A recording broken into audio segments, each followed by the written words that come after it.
Tranquil, Simona. It looks like the Holy Father hasn't moved from his private apartment and hasn't come to write anything at all in his personal diary as he used to.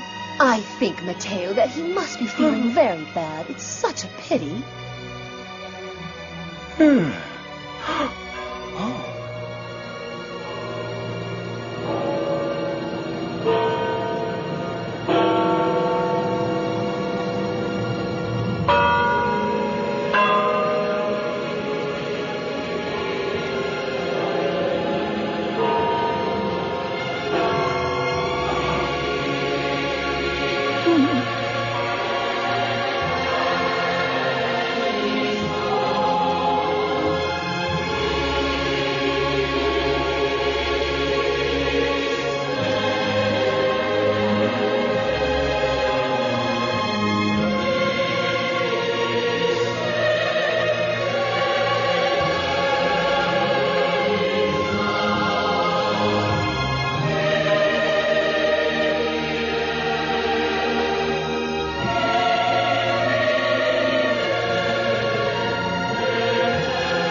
Hi guys, we're Piccolo and Fiona, John Paul II's bosom pigeons.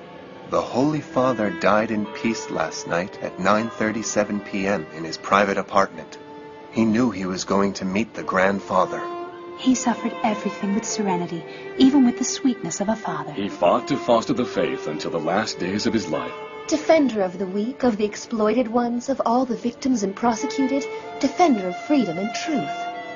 God bless you, John Paul II. May your memorial stay in our hearts forever. And your doctrines be kept to our minds in the present world. God gratifies you with his reward for your great service to our world. Give us courage, Your Holiness.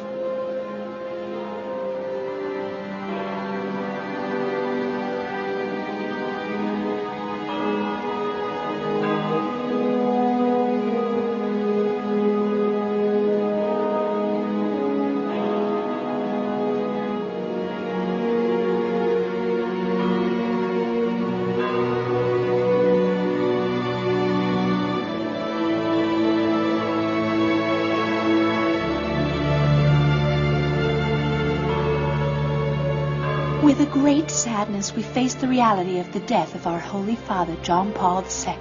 But we must remember him with joy because of his acts and his great hope and faith in Christ.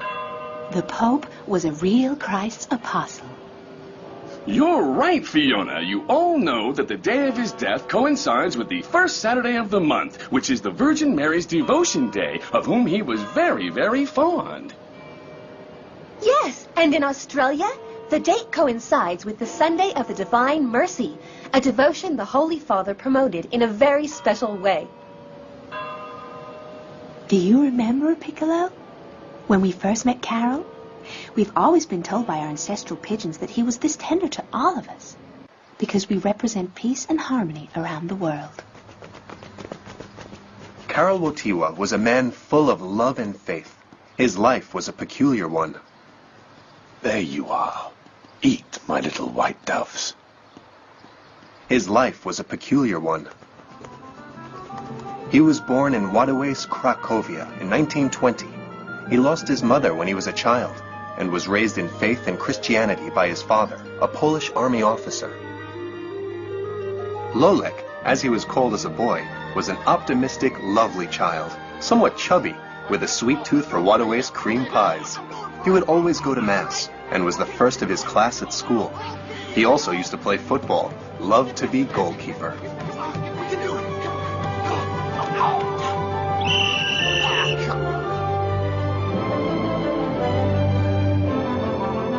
Come on, you can do it.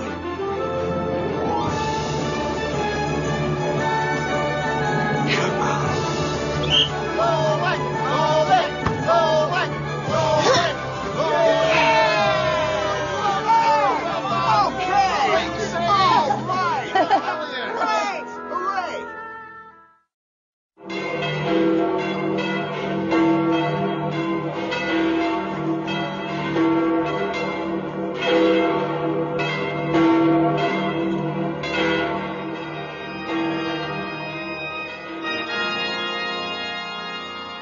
As with lots of Polish boys, Lolek was an altar boy.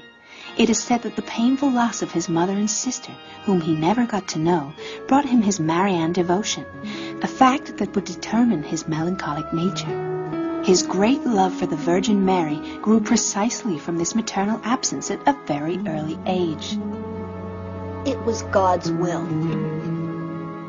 But providence in Lolek's life has shown its mercy a lot of times too.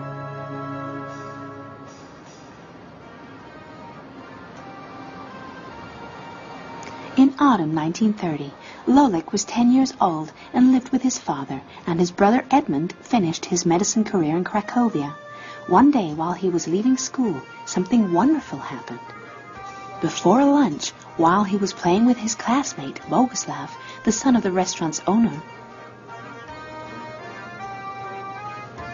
Boguslav, I'm leaving my gun behind the counter. This way nothing will happen if I drink more than usual. That's fine. Okay.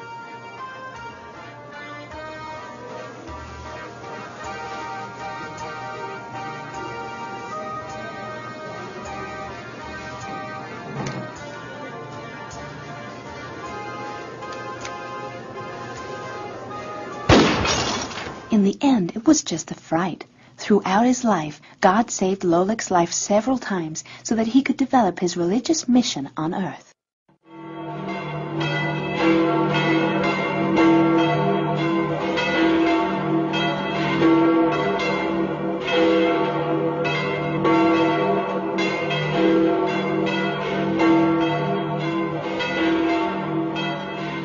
Since his childhood, the Pope showed his inclination for religious matters.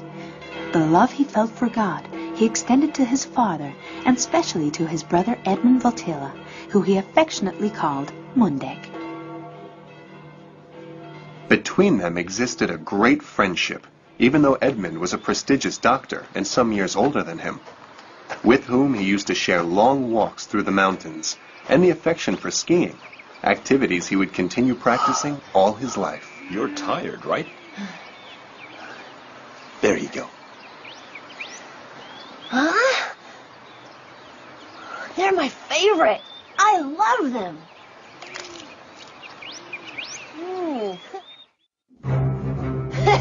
I'll catch you, Edmund. Ha!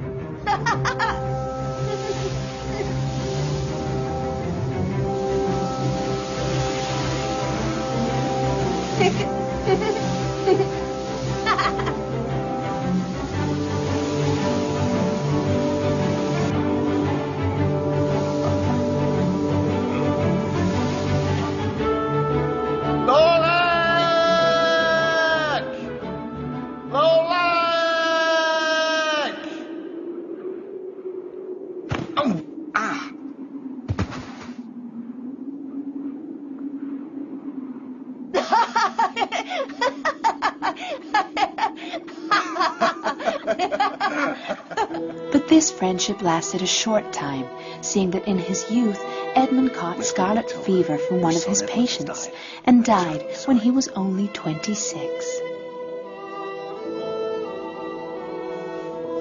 It was God's will. Despite the great pain that this misfortune caused Lolek, he understood that it was a divine plan and accepted it and resigned. After this disgrace, Lolek went to live in a small district in Cracovia with his father. The passion for the theater grew in Karol Wojtyla during his adolescence, and he became an actor. When he was 15, he took part in different school plays, playing the main character and also being the director.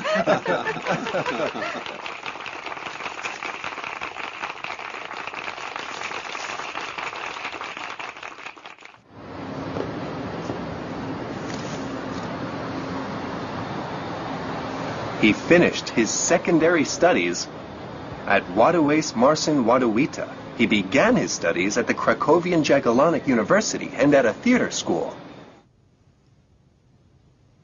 He had prominent results in his studies, and when he finished, he was the best of his class. The Archbishop was impressed by his speech and his academic results, inviting him to become priest. But he didn't want to.